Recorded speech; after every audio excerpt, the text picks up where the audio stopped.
And here we go. The first panel that we have, it's so the way this is going to go, the first panel is going to be for everyone. We're going to have it in this main room, and the two next ones are going to be on two breakout rooms after the first one, and we'll be explaining how you can choose either the one or the other. But the first panel is best practices to build and sustain open science in tech communities. This is a very important subject, as this is, you know, as long as you have the good practices, you can do amazing things, but sometimes we can make mistakes. And we have amazing community leaders that are joining us. And this panel is going to be animated, moderated by Paige. So Paige, the floor is yours. I'll let you introduce and take the control of this panel. Thank you. All right. Hi again, everyone. So I didn't introduce myself earlier. I'm Paige. I've been at JOGL since November, and I've been working on kind of building all our community processes and trying to structure the work that we do at JOGL. How do we welcome communities? How do we use our Slack? How do we use JOGL so that it's the best possible place to interact and to collaborate? And communities of practice are essential to bringing out new ways of innovating, breaking silos of academia, and really bringing about change. But successfully building and sustaining open communities is really challenging. So the way we structure ourselves, the platforms we choose to communicate, and the methods we have to collaborate are really important. This panel is about having an open discussion about these resources. So I'd like to welcome Dorothy Zhang from After iGEM, Toma Mboa, and Bastian Greshake. I'm going to ask you each to introduce yourselves, actually. So Dorothy, do you mind starting? Yeah, sure. I guess I just introduce about my experience with iGEM, the community I'm now taking care of. I started my iGEM journey since 2017 when I was a high school PI. Then I experienced different roles, including the judge, human practice committee member, ambassador, coordinator. It's kind of the community has a magic thing for me that I just want to continue to engage with it. So that's me today. I become a full-time staff in iGEM and taking care of the community program after iGEM. Thank you. What about you, Toma? Can you tell us about you, your community, and how it came about? Okay, thank you so much, Paige. Can you hear me well? Yes. Yes, my name is Toma Mboa. I'm from Cameroon, and I'm one of the co-founder of the Africa Open Science and Hardware network. And in Cameroon, I'm the founder of the Mboalab. So all started like in 2014 with the app SOA, or Project SOA, a project to promote open science in Africa and in French-speaking African countries and Haiti. That is how I encountered the open science movement and the community. Yes, that is all about me. Thank you. Terrific, thank you. Bastian, what about you?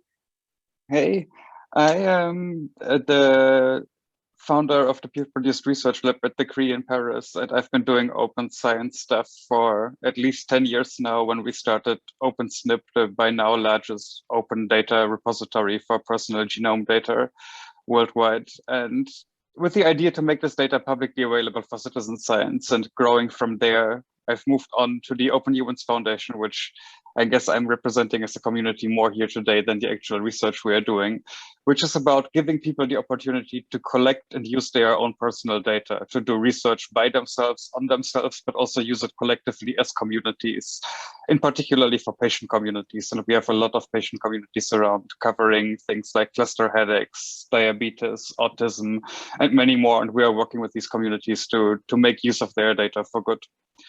And yeah, that's the brief summary. Thank you. That's all really interesting. Our next question is really important. I want you to think nice and hard about it. Maybe I'll start with you, Toma. If someone wanted to create a community similar to yours, what advice would you give them? How would they go about it? How do they start? How do they do that? That's a very big question, but I think the first thing is so as a leader, the first thing is to hear about what the community wants. So that is the first step. So you should avoid to impose what you think is better for the world, but you need to understand and be with the community, understand their needs, and try to build from there. And yes, that is what I can say in terms of the vision. But now, in terms of bringing people together, it's very important to adopt openness values and sharing also information. So if people have, if each member of the community have this impression that all is open, all is accessible to all of them, they will be confident in what you are doing and in what and where you are going to. So all of us, and you including as a leader, you will work in a very fair manner. So that is what I can say. I completely agree with that. I especially love the part about really starting with your community's needs, because why else build anything, right? Bastian, what do you think of the question? What's the big advice you have to impart? Yeah, I can only fully agree with what Toma said. That's, I think, the biggest part. And the second thing is, I think it's like one needs patience for communities don't grow overnight. Like the open COVID community maybe was an exception because of the situation faced, but typically one needs to have like a very long breath and wait and work for a long time before actually there's any scaling going on. And I think especially in this early moments, it's important to have like a small but committed team that wants to actually listen to each other, going back to what Toma said, and working together, and then keeping the momentum going, even if it's not a lot of people. I think the biggest mistake I see communities making is trying to go for scaling up and growing too fast, too soon. And that's nearly as unhealthy if there's no new people coming in. I completely agree. At JOGL, we talk a lot about what are the human touches that we need to put in this infrastructure of the JOGL platform to really support the community, because there has to be a balance of both, of that hard work at the beginning and then, you know, putting in the hard work to get the community to sustain itself, obviously. But it's so true. It's very important. Dorothy. Yeah, I also kind of completely agree with the importance of having a shared vision among your community members. And in addition, I think we learned from our experience is we need to trust our community members. And because for a volunteer groups, normally we just feel they are doing volunteer job, whether we will be asking too much. But actually the members, they grow and they gain a feel of achievement while they can truly make something. So don't hesitate to ask them to do something or ask a request, saying there's a need, please work on that. And normally they will also feel like fulfillment when they can truly deliver the things. And let me see, forgot about it. And again, another important thing is when we're doing the projects and doing experiments, it's important for us to come with hypothesis. That means, what do you expect? And we can always review and we learn from our progress. The thing for community is because it's keep growing. No matter how many more people you are having, you have your learned experience and you can share values with the newcomers. That's important for me. Absolutely.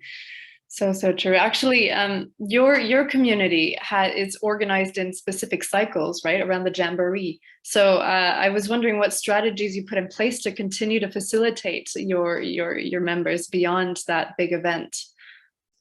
Yeah, so it's kind of a complicated question. Good question. I mean, the Jamboree is kind of a celebration occasion for all the people in our community. Like the majority of them are the teams that are competing in the same year, but we also have other working groups from after iGEM programs and from the other side of iGEM.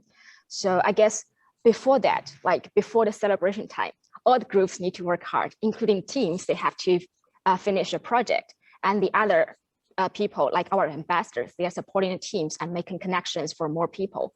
And our steering groups, they are working to provide more resources that supporting their local teams to use Mboa to solve the local problems.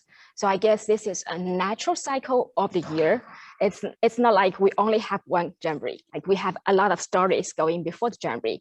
And what's important for us is we need to have things extended after Jamboree. So when teams finish their competition project, we expect them to carry it out to maybe new startups or maybe the real product that can solve the problems they are targeting. So this is kind of follow-up with things. We're still trying hard to make that happen more often. That makes a lot of sense. When we created Spaces as well, we were kind of thinking about those solution cases where, you know, after conferences or after those kind of cycles, projects don't necessarily end and they still need support. And hopefully, you know, the platform is a place to do that. And we're so glad to have After iGEM as well. Yeah. We're also happy to live on JOGL and expect more helpers from the JOGL communities. Yep, absolutely. Bastian, a specific question for you. Your community has a lot to do with kind of self-data and body monitoring. How do you recruit members? That's such a specific thing to recruit for almost, yeah. Yeah, I mean, there's like multiple pathways from which people come. There's, of course, like individual big communities like the quantified self, where it's all the self-tracking nerds around that are already highly into monitoring themselves and collecting data and using it. But then there's, of course, a lot of patient organizations which are already doing this because they are highly disadvantaged because academic and industry research is not actually doing research they deem necessary to improve their quality of lives. And an example for this would be the autism project we are currently working together with the Alan Turing Institute in the UK on, where like what typically is being researched around autism is basically the genetics of it, like what's the reason behind it and so on. But for actually people with autism or for autistic people, as like most of them prefer, it's like, that's not useful. If you are an autistic person and people want to figure out what's wrong with you, that doesn't improve your quality of life. So if you actually figure out what the community wants, like their priority in research is very different. And they actually start doing this research to figure out to help each other because they cannot hope that at some point academic research necessarily will shift their focus. Similarly, we have the cluster headache community that has the same issue. Like it's not super rare. I think it's as common as ALS, but gets around 10% of the funding in comparison, with the result that people are basically left alone. If they get the diagnosis, they don't know what to do. No one knows how to help them. And they are also called suicide headaches, as people end up killing themselves to make the headache attack stop. So they have a very strong drive to figure out how to improve their quality of life and do the research because they need to, because no one is helping them. And I think we have a lot of these communities where it's, in some cases, literally a matter of life and death for them to improve the quality of lives, and they are willing to do research. And we are seeing many more of these coming in all different kinds of diseases growing. Fair enough. Yeah, no, that's really interesting. It makes a lot of sense that people who have a huge need and who that's not being met manage to gather each other. Yeah, terrific work you're doing. Thank you. Toma, we're launching JOGL Africa, and we'll have a lot of events around that, you know, this summer and in the coming months. But I'd be really interested to ask you this question now. Do you see a difference in the way communities organize in Africa?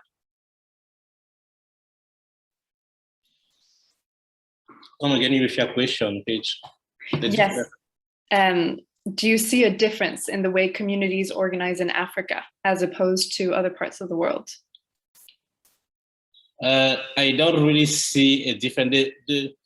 Currently, the world difference is mostly about the fact that a lot of events are going virtual due to the COVID situation. But in our context, it's very important in Africa to be in touch with the others so that we can discuss, we can take some time in person to talk with others. And that is why it was so important the first year of Africa Host and the second year to have people like Toma in Kumasi Hive, and to people like David Kong from the MIT Bio Summit in Ghana, because be present with people is very important. And since a lot of Africans cannot really travel due to visa issue, and the cost of flight are very high. So I think be together and spend time is very important. That is a big difference with how events are organized in other places. And for the JOGL Africa, the coming event, we are going to, I will be part of that too. And it's good because internet through platform like JOGL, the frontier between us, between people across the world are disappearing, so we can interact each other without any kind of barrier. So it's also something very important. So that is the two difference that I can state for the moment. Mm-hmm. Yeah, no, the dissolution of barriers having a huge impact on communities and regional communities. It is so true. So I'm going to ask kind of the last question. Bastian has to leave at 15 on the dot, so we'll give him some time. I'd like to know, Toma, how do you celebrate your community and the work you do together? No, I'm joking. Yes, so taking the case of the Mboalab, we are doing a lot of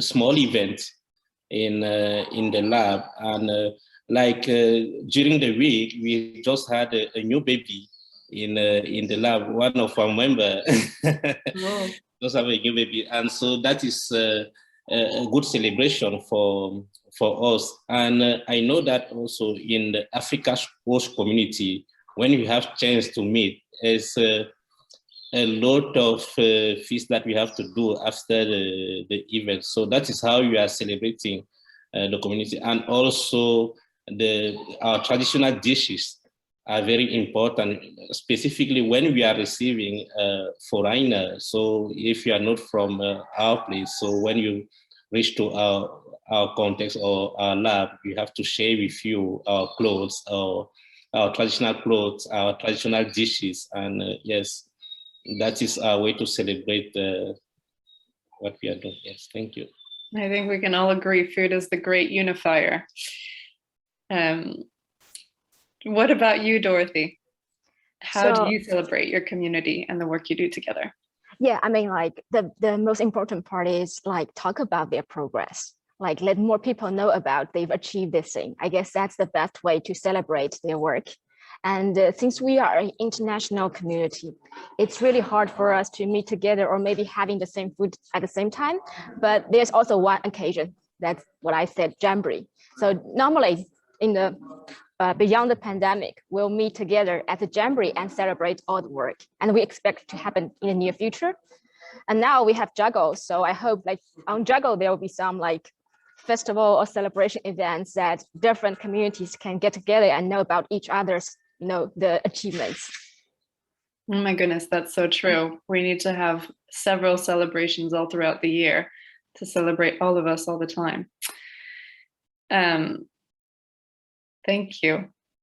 Bastian, question for you. Yeah, for us, the celebration is we are not physically located in the same place. Our communities are from all over the world. It's really hard to do it. So we always struggle as we cannot have the local lab space or the Jamboree. But what we do instead is we have very regular community meetings online. So we have weekly self-research chats at the same time every week, and that people join and they like share their progress, like how they try to collect data, which data they collected, the issues they face, where people support each other even across, for example, disease boundaries. So some people, even if they don't share the same disease or have the same research interests, like the struggle is very similar. So people support each other, give feedback, ideas. And also what we do in the framing of this is that like, once a year, we have a memorial to one of our community members who passed away of brain cancer 2 years ago. And this is at the end of July every year, where we have like a celebration of like this very inspiring community member who dedicated the rest of his life once he had the diagnosis to open data about himself and how to use the data and learn from personal data. So what we do is we prepare actually presentations. So individuals who have done a research project throughout the year, they give a talk and say, inspired by this example, this is what I learned about myself and how I helped my community. So we are celebrating in that way, even if it's distributed and only remotely. But I think it's very effective for us, and people really seem to enjoy it. And after we did it the first time, people were so engaged. They were like, okay, can we do it again next year? And we had initially planned to do a one-off, which now is like a tradition because the community actually wanted this to be a tradition, which is really nice. That's really, really inspiring. Thank you. Thank you to the three of you. This was a lightning panel, so we didn't get to get into so much detail, but we have time really for questions. Yeah, we have time for questions from we have time for questions. Yeah. If any of you want to ask a question, you can directly write in the chat, or you can raise your hand and speak up. I already asked a question. It was how you implement the 17 sustainable goals in your plans. And next week on Saturday, the 17th, there is the SDG Action Campaign, who makes a big party together on the world where the people can join at 6 o'clock, and maybe you can post it everywhere and say to the people, because everywhere the world around, they have to join the party and make some plans how we can make the SDG happen, the global goals. Yeah, so July 17th, 6 p.m. And is it a question for JOGL or for the panelists? No, it's a question for your network, because it's very useful to collect the data. In space law, we had 20 years. In 1999, we create a Space Generation Advisory Council. Maybe you never heard of it, but they are there for the UN UNDERSA in Vienna to support them with the ideas of the people. They are below 35. And so about 20 years, they needed to get a voice, and now they created an EAGLE program, and they can send their ideas to the community. And we made an IISL, which is the International Institute of Space Law Knowledge Foundation and based, where you can check out what's the themes and the themes. So it is very related to the action you want to go. Okay. Sure, that sounds very interesting, Mark. So we should definitely talk afterwards so that we understand exactly what we could do together. I think everybody got the point on the 17th of July. If the panelists wants to answer how they connect with the SDG from within their community, would be great. Yes, I guess iGEM teams have been addressing the challenges through the past 17 years, although we didn't explicitly kind of categorize our tracks as 17 SDGs, but at the actual projects they've been delivering are tackling the challenges related with all kinds of SDGs. And I guess the mission of iGEM is enabling the local people to solving the local problem. And many of the local problems are directly related with environment or the food safety or the health, like all reflected in the 17 SDGs. Okay, thank you. So from my side, the Mboalab is a community biology lab, and one of our first main SDG goal is the SDG 3 about good health and well-being. That is why we are working to try to make some reagent affordable for diagnostic. And also we are working on SDG 4 because we are doing a lot of capacity building and trying to help the research local talent to work on advanced molecular biology technique. Yes, that is, and I can also say that with the SDG 5, because we are encouraging women to work in our lab to engage them in STEM. And finally, 8 and 9, and very important also, at the Mboalab. So basically, that is our main SDG goal in which we are working. Yeah, I mean, for us, I think I very much agree with Toma. Like the good health and well-being, quality education, and also reducing inequalities largely for patient groups which currently really face the lack of that things are not researched about them. And I think it's going even a step further, as I think like we see what people are doing as like patient-led research or community-led research very much. It's like following the UN Declaration of Human Rights, where there is specifically called out the right to participate in doing science, not just in benefiting from the outcomes, but also having access to doing it. And that's very much where we are trying to tackle a problem that goes a bit above the SDGs maybe at this point. Awesome. Do we have any more questions?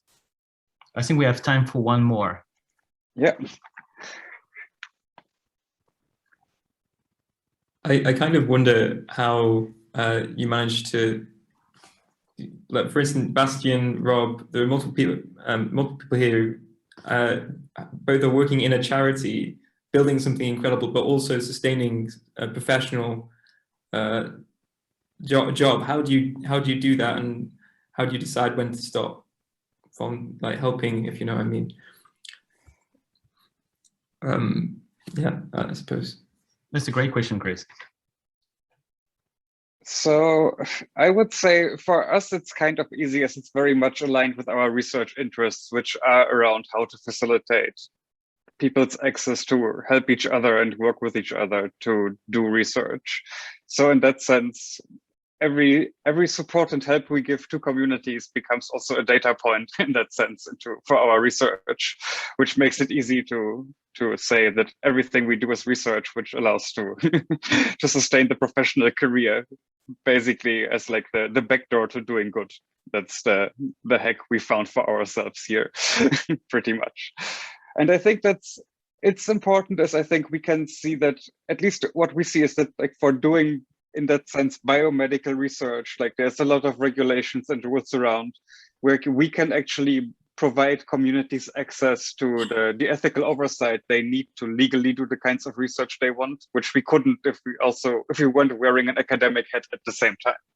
So the Transbiome project that we just started a couple of months ago for studying the microbiome, the neovaginal microbiome of trans women, because it's not been researched by academics at all, we could not be doing legally in France if we weren't also part of an academic institution, which allows us to go through the ethics review. Because if we weren't, we had no access to doing this in a way that's officially allowed in France. So it's like the community is doing all the actual research and we just help them fill out the 55,000 forms because it's France.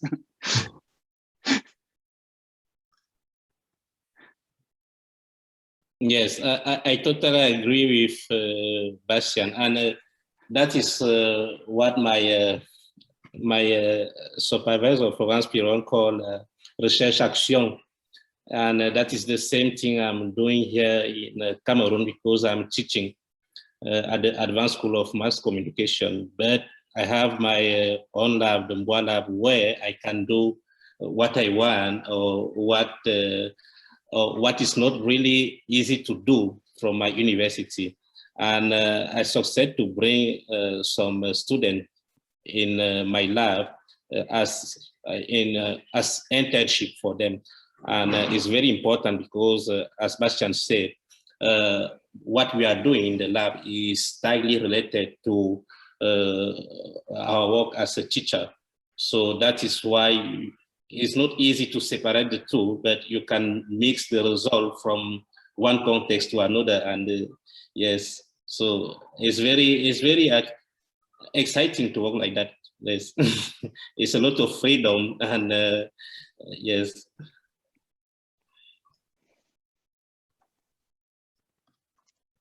Yeah, I guess like on my end, things are a little bit different because I'm a paid employee to take care of the program.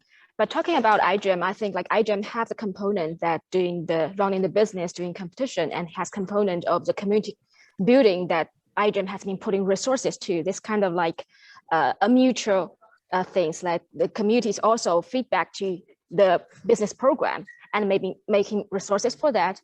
And talking about our volunteer members, like for them, I think it's essential, like Bastian had mentioned, the work they've been doing is connected with their career development. So they can keep interest and keep investing in that things and keep that passion. Thanks, Dorothy. All right, so I'm going to wrap it up here. Again, thank you so much, Bastian, Dorothy, Toma, for making it to this panel today. We want to keep the conversation going, so hopefully we'll have more panels like this around these questions, and we'll write about them, and we'll keep going on exploring what it means to build open communities in science and innovation. I'm going to pass it back on to Toma for the rest of the panels.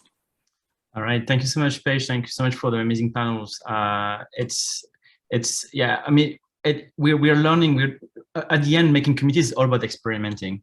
We don't know what's going to come up, and so there is not a single good recipe.